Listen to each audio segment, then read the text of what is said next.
டிட்வா சூறாவளி மற்றும் அதனைத் தொடர்ந்து ஏற்பட்ட சீரற்ற காலநிலை காரணமாக அதிக ஆபத்தான காணிகளை குடியிருப்புகளுக்கு பயன்படுத்தாத அடிப்படையில் விவசாய நடவடிக்கைக்காக மட்டும் அதன் முன்னாள் உரிமையாளர்களுக்கு விளைச்சல் வரி முறையின் கீழ் மீள வழங்குவதற்கு அரசாங்கம் தீர்மானித்துள்ளது.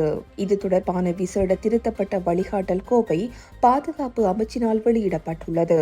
இதன்படி அதிக ஆபத்தான நிலையில் உள்ள வீடுகள் அமைந்திருந்த காணிகள் ஒதுக்கப்பட்ட நிலங்களாக பாதுகாப்பதற்காக அரசாங்கத்தினால் பொறுப்பேற்கப்பட உள்ளன.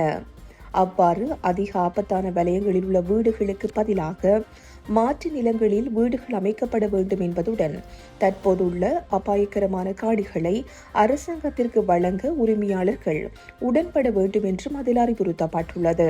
அத்துடன் அனர்த்தத்தினால் வீடுகள் சேதமடைந்த மக்களுக்கு இழப்பீடு வழங்கும் திட்டத்தை மிகவும் வினைத்திறன் மிக்கதாக மாற்றுவதற்காக இந்த நடவடிக்கை எடுக்கப்பட உள்ளது. அரசாங்கத்தால் பொறுப்பேற்கப்பட்டு ஒதுக்கப்பட்ட நிலங்களாக மாற்றப்பட்ட காணிகளை அனர்த்தம் ஏற்பட்ட சந்தர்ப்பத்தில் அதன் உரிமையாளராக இருந்தவர் அல்லது அவரது வாழ்க்கை துணைவருக்கு மட்டுமே விவசாயத்திற்காக வழங்க முடியும். பிரதேச அனர்த்த முகாமித்துவம் மற்றும் நிவாரண கோவை குழுவின் பரிந்துரையின் பேரில் பிரதேச செயலாளரின் அனுமதியுடன் இது நடைமுறைப்படுத்தப்படும். இருப்பினும் அந்த காணிகளில் உள்ள வீடுகள், மலசல கூடங்கள் உள்ளிட்ட அனைத்து கட்டடங்களும் முழுமையாக அகற்றப்பட வேண்டும் என்பதுடன் எக்காரணம் கொண்டும் இரவு வேளைகளில் அங்கு தங்குவதற்கு அனுமதி வழங்கப்பட மாட்டாது என்றும் தெரிவிக்கப்பட்டுள்ளது.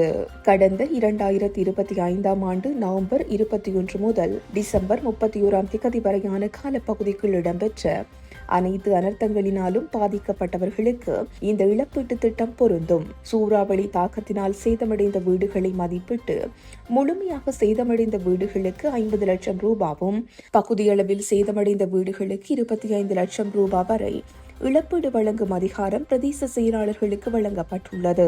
பாதுகாப்பு அமைச்சினால் கடந்த 6 வெளியிடப்பட்ட வழிகாட்டல்களில் சில மாற்றங்களை செய்து கடந்த 14 வெளியிடப்பட்ட இந்த புதிய வழிகாட்டுதல் கோவை மாவட்ட மற்றும் பிரதேச செயலாளர்களுக்கு வழங்கப்பட்டுள்ளன. அதன்படி பகுதியளவில் சேதமடைந்த வீடுகளுக்கு மதிப்பீடின்றி முதல் கட்டமாக 5 லட்சம் ரூபாய் வழங்க தீர்மானிக்கப்பட்டுள்ளது. இதில் 3 லட்சம் ரூபாய் ஆரம்பத்தில் வழங்கப்படும். வீட்டின் கூரை, சமையலறை அல்லது சுவர்கள் அனர்த்தங்களுக்கு தாக்குப்பிடிக்கக்கூடிய வகையில் புனரமைக்கப்பட்டு பின்னர் மீதி 2 லட்சம் ரூபாய் வழங்கப்படும். அதே நேரம் அனர்த்தங்களினால் அடியாள் அட்டைகள் அல்லது காணி உறுதி பத்திரங்களை இழந்தவர்களுக்கு அவற்றை இலவசமாக பெற்றுக் கொடுக்க பிரதேச செயலாளர்கள் நடவடிக்கை எடுக்க வேண்டும். ஆவணங்களை சமர்ப்பிப்பதில் சிக்கல் ஏற்படும் பட்சத்தில் கிராமிய குழுக்களின் பரிந்துரையின் பேரில் உறுதிப்படுத்தப்பட்ட பிரதிகள் அல்லது பின்னர் சமர்ப்பிக்கும் நிபந்தனைகளின் கீழ் இழப்பீடுகளை வழங்கவும் அனுமதி அளிக்கப்பட்டுள்ளது. பாதிக்கப்பட்ட பகுதிகளின் அமைதி மற்றும் பாதுகாப்பு நடவடிக்கைகளை உறுதிப்படுத்த காவல்துறையினர் மேலதிக கண்காணிப்பு பணிகளில் ஈடுபட்டுள்ளனர்.